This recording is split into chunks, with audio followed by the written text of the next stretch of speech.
The following program is brought to you by the University of Alabama.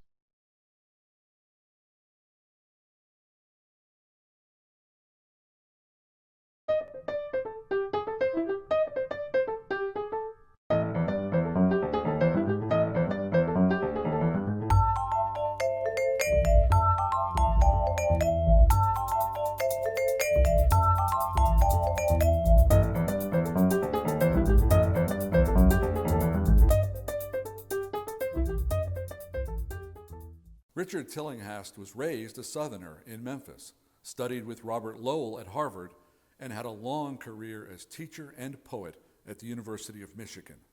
I spoke with Richard Tillinghast at Pebble Hill, the Caroline Marshall Draughon Center for the Arts and Humanities at Auburn University. Well, good of you to come in today and have this chat. My pleasure, Don. It's You know, if this were like a class reunion, you would win the prize for the person who has come the farthest for the interview. The Golden Hubcap Award, I think that's gone. Yeah. And did you arrive from Ireland today? No, I didn't. I flew in a couple of days ago. Did you? I did. Fly to New York, Atlanta? What? That's it. Flew into New York and then down to Virginia where my daughter lives, and then we drove. Right. Yeah. How long have you retired from the University of Michigan? Yeah, 5 years ago. 5 years ago. Mm-hmm. And you've been in I've been Ireland. living in Ireland. I live way out in the country at the end of a little lane. It's unmarked lane. It's perfect. It's been a long road for you from Memphis, Tennessee is it outside of Limerick? Where are you? I live in Tipperary. Tipperary, And that's of course, it. people always say, well, it's a long way. Yes, And they're right. Yes, I didn't mean that. I No, really no. didn't. Yeah. But your origins are Tennessee. West Tennessee. I grew up in Memphis. Memphis. Right. Yeah. And then you went to Harvard. Well, After first I went to Sewanee. Sewanee, then Right. I then went to Harvard, and then as part of my teaching career, I've lived in various parts of the country. I lived in California for a dozen years, and then I taught at Michigan for 20 years. So I've seen pretty much all parts of the country.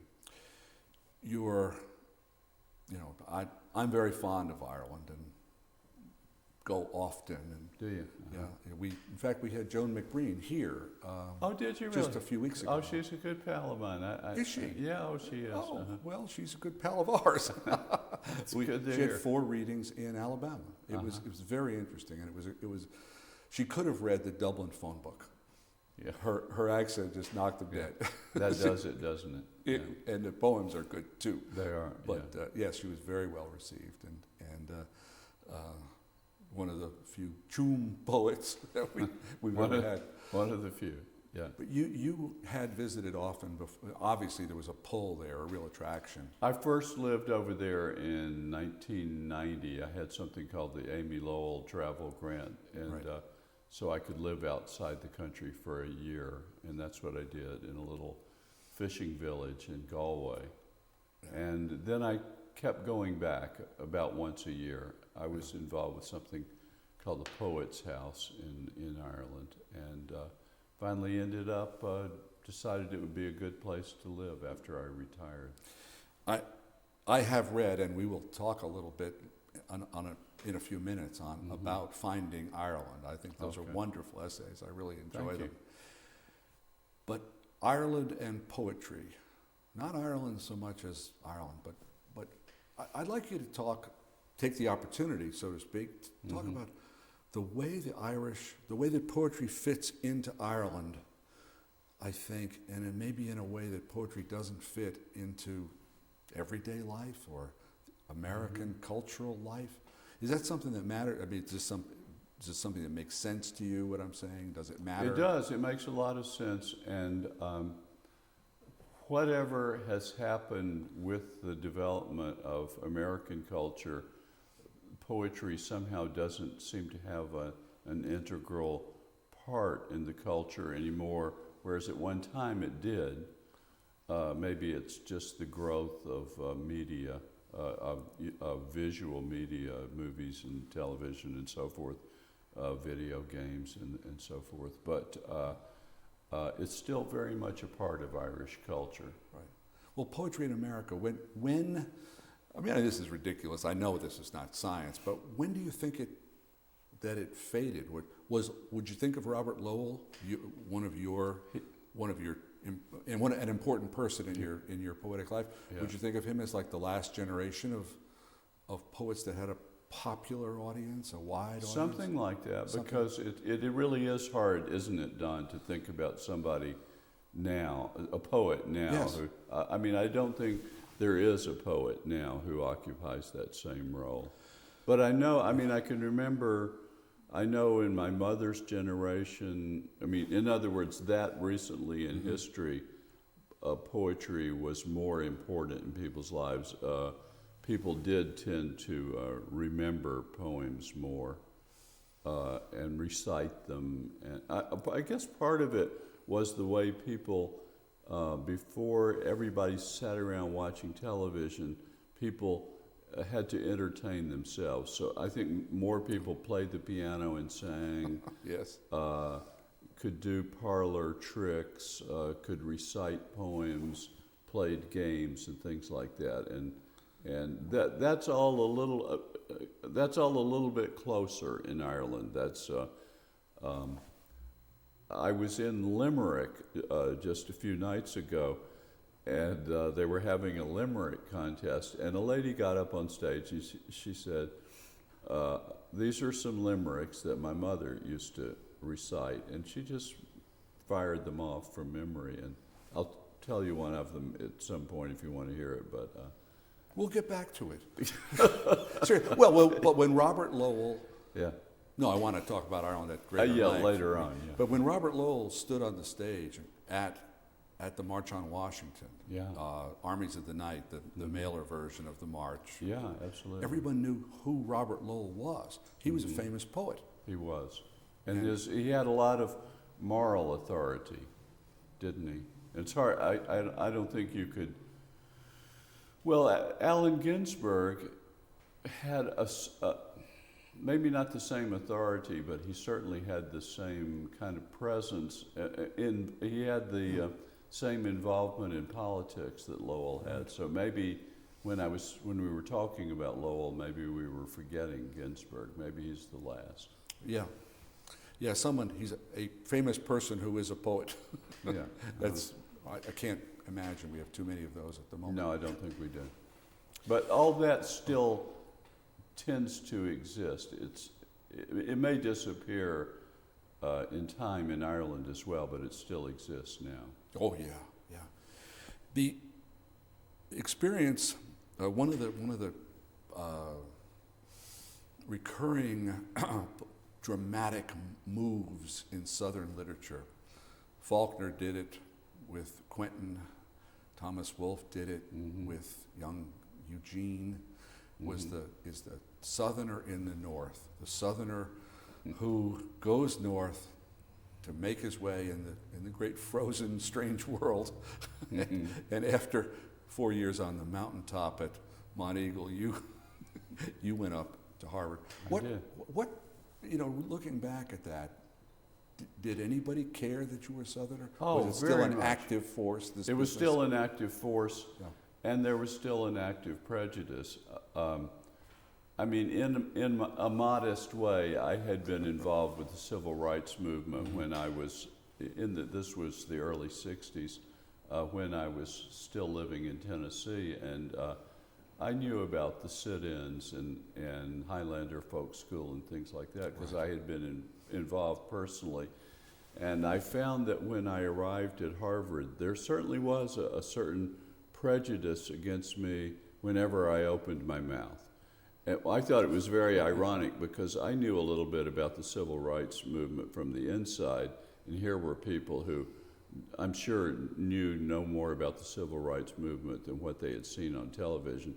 So it was kind of ironic that they would be condescending to me because of my Memphis accent. But that was one of the things that Robert Lowell would say to me about our relationship was, he said, when I was a young poet, I went down to Tennessee and studied with people like Ransom and Tate, and now you're up here studying with me. And I don't know if you know, Lowell had a bit of a Southern accent.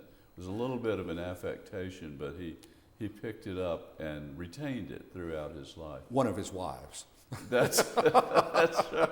Yeah. As also some living in Tennessee.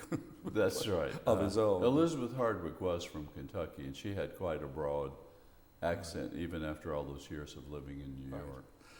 Lowell's famous these days, not these days, famous period as the most successful, I think, the most well-known confessional poet.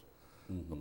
A poet who, when you read a Lowell poem, you're pretty sure that the speaker in the poem Mm-hmm. is Lowell. Mm-hmm. And you've written about that from Lowell's point of view, and also you've written about it in terms of the workshop of the present, in which Mm-hmm. people seem not to think that the speaker in the voice in the poem, the speaker in the poem is the poet. Mm-hmm. How are you thinking about that these days?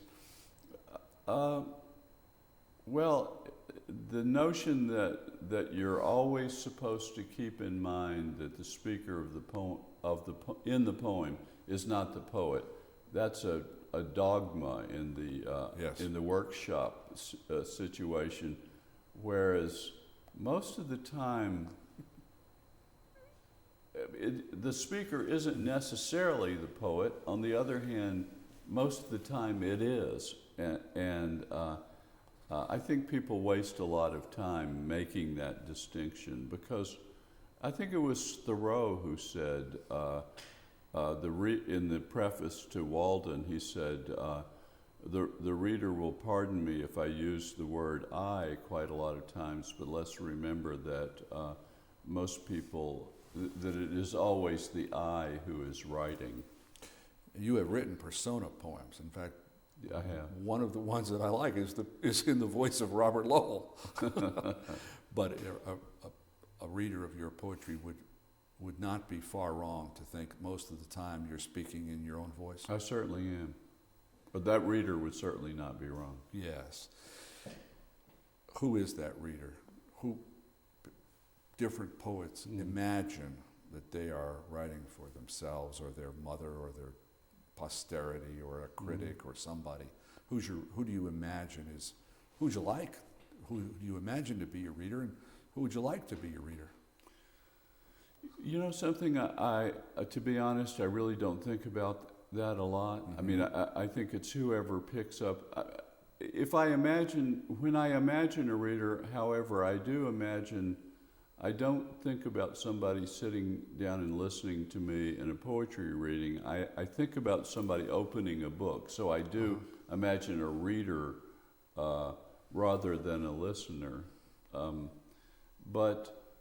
And then a lot of times it seems to me that I don't have any readers at all, but it surprises me to meet people. I mean, I'm always, of course, pleasantly surprised when I meet somebody who actually has followed my work for a number of years, and that's good to know. I met a young woman in London the other night who said, "Oh, I've been reading you for 20 years," so that was great. That is great. Yeah. I mean, it's mysterious and unknowable until it is unknowable until it happens. It is unknowable because there's something about writing. You send your poems off into the world in a very kind of modest manner, and they do find readers. Well, you have a poem of your do. Go Little Book Yeah, poem. I do. Yeah. Go out there and hustle up some Go out some there interest. and do your best. Yes. Do you have poems that you think of as confessional, where you've bared your feelings in the way of Mr. Lowell? I do have poems like that. I have written poems like that, and well, I continue to write poems that are very personal, and that's just the only way that I know how to write. Maybe they seem less well, the word confessional is kind of an inadequate word. I think someone else described that movement as the poetry of personal extremity, which might be a better way of describing what we're talking about when we're talking about Robert Lowell, Anne Sexton, Sylvia Plath, and so on. So I still write very personal poems, but maybe it's because my attitude toward life is just more kind of mellowed and accepting now that the poems that might be called confessional don't have a confessional feel to them. What about politics and poetry? Yours, do you think poets should, when they feel like it, come out for the left or the right or for or against the war? Or I do. I feel very strongly about that, and maybe it's the influence of poets like Robert Lowell and Allen Ginsberg, other poets who've written in that way that I admire. I would include Gary Snyder among those poets, and so I do write. I recently wrote a poem about the Pope, for example. It's called "The Loneliness of Benedict XVI," and I've written some poems about the kind of political situation in Ireland now that I live in Ireland. Oh. And these are poems that I see as somewhere kind of halfway between poetry and editorial writing. If you were writing an editorial or a column in a newspaper, this is the kind of thing you were writing. So maybe this is the kind of thing you would be writing. So maybe that kind of poem is not as finely tuned as some of the other poems that I would write. But yes, I do like to write poems like that. And Ars Poetica. That's right. Is such a poem. I thought about You were Ars still Poetica. living in America when you published Ars Poetica. I was. Did you? Well, maybe you should characterize it before we say. I want to ask you, did you get any responses to it? But first, let's characterize the poem. Well, it's a poem that I wrote in response to. I think I wrote it a couple of years after 9/11 because I began to feel as if I was hearing a little bit too much. I felt as if, as a response to 9/11, that American patriotism was maybe going a little overboard. I know that in some circles it is considered a great compliment when you call someone a great patriot, but I'm thinking in the world that we live in now, maybe patriotism as it attaches to a particular country isn't maybe a little oversold. I think maybe we should think about what we have in common with people in other countries, people of other religions and so forth, rather than kind of America first. And one thing that kind of triggered that poem for me was at the time I was attending a church, and it was a very unusual kind of Episcopal church in that we shared our worship space with a Jewish temple, and in fact we had services together and so forth, and I felt as if I heard if I was in a congregation that got up and sang "God Bless America" one more time, I would say, I've heard that song as many times as I want to hear it. So it's my response, that poem is my response to the kind of overblown patriotism that has developed in this country. And you had not already escaped at the time. So, no, I hadn't. So you were there to get whatever. But the responses you were asking, the responses that I've gotten to that poem have been very positive. Maybe there are certain people who, if they heard it, would not respond positively. But there you go. There is a selection in audience here that goes That's on. Right. That does work in your behalf. That's right, it does, yeah. We haven't got a lot of time, but your long poem, Sewanee in Ruins, I read that partly as a poem about a person who had been teaching for a long time. The students who don't seem to, they were all born this morning. They all still have egg yolk on them, and yet it's a serious business. That poem, what do you, if a whole collection of college juniors and seniors read that poem, what would you expect them to take away from it? I'd like to think that they would understand a little something about the history of their own region. Yeah. And it does bother me that people are so unaware of history, because I think it's we don't live only in the present, we also live in the past, and if we live in the present and in the past, we're better equipped for living in the future. So if there's one thing that I would like to see in society as a whole, it would be a greater historical awareness. You've agreed to read a couple of poems. I would be delighted for our viewers, listeners. If you could, you have them. I have them right here in my selected poems. Set them up briefly and okay, good. Tell us what we're listening to. Well, this is one called Incident, and I'd like to read it for one thing because my daughter is along with me on this trip, and she appears in this poem.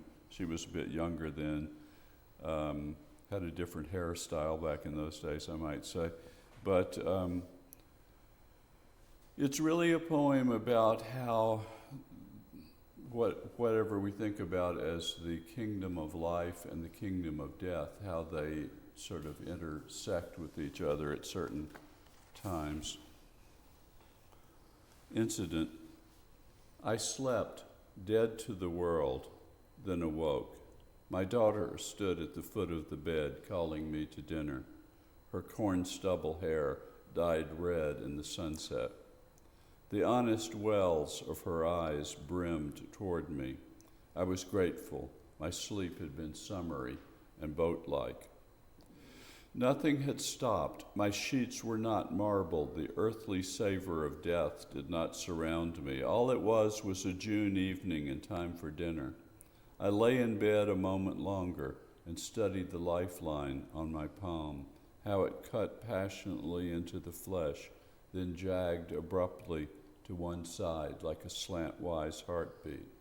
I was dead no longer. I had come back from that slow place, that backward flowing river, that acre of reticence. Now I had eyes once more to see and perceive in this world. It was, "Hi, honey. Hi, Dad.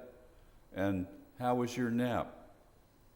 Corn on the cob and salad from the garden and coffee in my favorite cup. Very nice. And the I'm not sure. I'm sure I'm not the only poet who should footnote Ray Charles in one of his poems.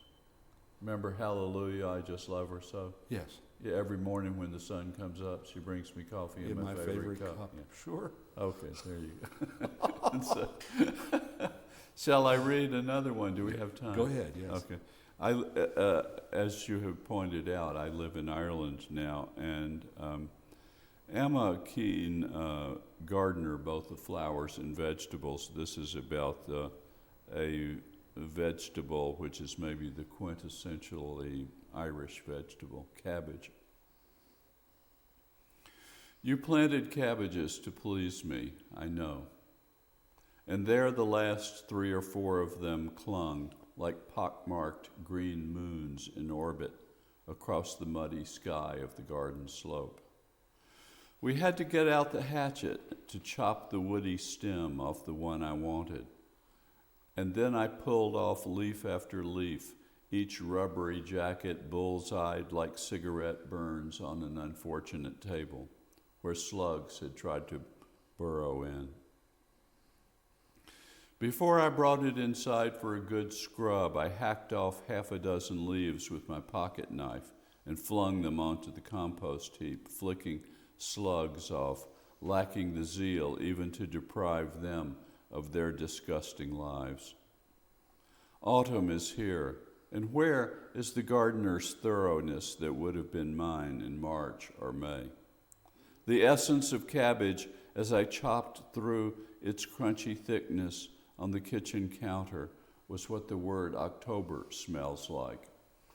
The pure white and greenness that filled my head with what grows and keeps on growing was what I had needed all this short and getting shorter day. Thank you very much. This has been a pleasure altogether. Thank you for coming very in. much for having me. I've really enjoyed it.